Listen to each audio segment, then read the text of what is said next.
నమస్తే దోస్తో, welcome to చిట్టు videos. నా పేరు దీకర్ రాజు. నేను మొన్న మా ఫ్రెండ్ వాళ్ళ ఇంటికి వెళ్ళాను అనమాట. అక్కడ నాకు కొంచెం ఇంట్రెస్టింగ్ అనిపించింది డోర్స్ విషయంలో. ఎందుకంటే అవి మనం జనరల్ గా అయితే would doors, WPC, UPVC doors వాడతాం కదా. ఇక్కడ స్టీల్ డోర్స్ వాడడం జరిగింది అన్నట్టు. ఆ స్టీల్ డోర్స్ ఏంటి, ఎట్లుంటాయి అనేది మనం ఈ వీడియో చూద్దాము. చలో let's get into the video. ఇక్కడ మీరు చూస్తున్న డోరు వుడ్ డోర్ కాదు, ఇది చెక్కతో చేసింది కాదు, స్టీల్ డోర్. ఇది ఐలీఫ్ కంపెనీ నుంచి తీసుకున్నాను. ఈ ఇంటికి ఉన్న అన్ని డోర్స్ కూడా అలా స్టీల్ డోర్స్. చాలా డిజైన్స్ ఉంటాయి ఇందులో. మనకు ఏ సైజెస్ లో కావాలంటే ఆ సైజ్ లో, ఏ డిజైన్ కావాలంటే ఆ డిజైన్ మనం తీసుకోవచ్చు. ఇది 9" వాల్ కోసం తీసుకున్నాం అన్నట్టు. మెయిన్ డోర్ ఇది. సో మీరు సౌండ్ కూడా వినొచ్చు. ఈ స్టీల్ డోర్, ఈ ఫ్రేమ్ ఉంది కదా, ఈ ఫ్రేమ్ లో మనకు ఫోమ్ నింపుతారు ఒకటి. ఆ ఫోమ్ నింపలేదు ఇప్పుడు, అందుకే ఇలా సౌండ్ వస్తుంది. ఫోమ్ నింపిన తర్వాత ఈ డోర్ కు వస్తున్న సౌండ్ వస్తుంది.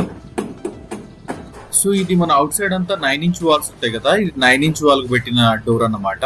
సో సెక్యూరిటీ పరంగా చూసినట్టయితే 5-way లాకింగ్ సిస్టమ్ ఉంటది. ఇటు సైడ్ 3 సైడ్స్ లాక్ అయిపోతుంది అన్నట్టు. పైన ఒక చిన్న హోల్ కనిపిస్తుంది కదా, అది కూడా లాక్ అయిపోతుంది అన్నట్టు. ఇక్కడ కనిపిస్తుంది కదా కడప, ఆ కడపలో హోల్ ఉంది కదా, అక్కడ లాక్ అయిపోతుంది. ఇది north side door, 2 door open అన్నమాట. ఇది కూడా స్టీల్ డోరే. ఈ డోర్స్ కనుక మనం తీసుకుంటే ఫిట్టింగ్, సర్వీస్ అంతా కంపెనీ వాళ్ళదే ఉంటుంది. ఇది bedroom door, single door without Kadapa వస్తుంది అన్నట్టు. ఇంతే అండి ఈ వీడియో మీకు ఎట్లా అనిపించిందో కామెంట్ చేయండి. ఇలాంటి డోర్స్ కనుక మీరు కూడా పెట్టించుకోవాలనుకుంటే కరీంనగర్ సరౌండింగ్స్ అయితే నాకు వాళ్ళు తెలుసు, మేము ఎక్కడ తీసుకున్నామో తెలుసు కాబట్టి ఆ నెంబర్ ప్రొవైడ్ చేస్తాను. బట్ ఒకసారి ఆన్లైన్ లో సెర్చ్ చేయండి ఐలీఫ్ అని. ఐలీఫే కాకుండా చాలా రకాల బ్రాండ్స్ ఉన్నాయి.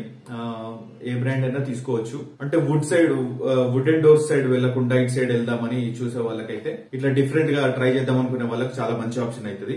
ఆ మెయిన్ డోర్ వచ్చేసి 65,000 70,000 పడింది. ఆ బెడ్రూమ్ డోర్ ఒకటి 22,000 రూపీస్ అట్లా పడింది. సో దానికి లైఫ్ టైం వారంటీ ఉంటుంది. సంథింగ్ ఇంకా చాలా డీటెయిల్స్ ఉంటాయి, మీరు ఒకసారి చెక్అవుట్ చేసేయండి. డీలర్ ని అప్రోచ్ అయిన తర్వాత డీటెయిల్స్ అన్ని ఒకసారి బాగా తెలుసుకోండి. సో ఇలాంటి డోర్స్ కూడా ఉన్నాయని చెప్దామనే ఉద్దేశంతో నేను ఈ వీడియో చేస్తాను. ఈ వీడియో నచ్చితే లైక్ చేయండి, ఏమైనా సజెషన్స్ ఉంటే కామెంట్ చేయండి. అలాగే చిట్టు వీడియోస్ ని సబ్స్క్రైబ్ చేసుకోండి. నమస్తే.